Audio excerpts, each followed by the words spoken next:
شاکس کې نامعلومو کسانو یو دکاندار چې کوم دی هغه وجلې دی او تښتېدلی دي. دې حوالې سره چې په جمرود تاڼه کې کوم اف ای آر درج شوی په هغې کې مدعي دی زوطه خان ولد تازه خان، دا د باړې اوسېدونکی دی. د رپورټ درج کړی دی چې د ده رور دی محمد ظاهر، د هغه په کارخانو کې جنرل سټور دی. نن تقریبا څه کم 6 بجې وي هغه د کور نه راووتو او دکان طرف ته روان و.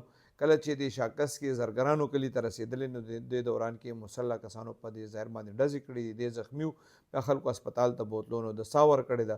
ملزمان چې کوم دي هغه نامعلوم دي.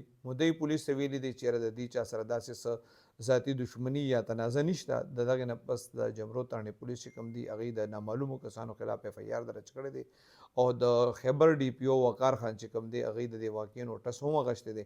هغوی پولیس ته ویلي دي چې کوم مقتول دی د دې د فیملي بیانونه هم واخلي او په ساینسي خطوط باندې هم تفتیش شروع کوي او هغوی پولیس ته ویلي دي چې زر تر زره د قتل د ان ټریس کیس چې کوم دی دا ټریس کوي او په دې کې صرف ټریس نه کوي بلکې دې کې ملزمان چې کوم ملوث دي هغه هم ګرفتار کوي.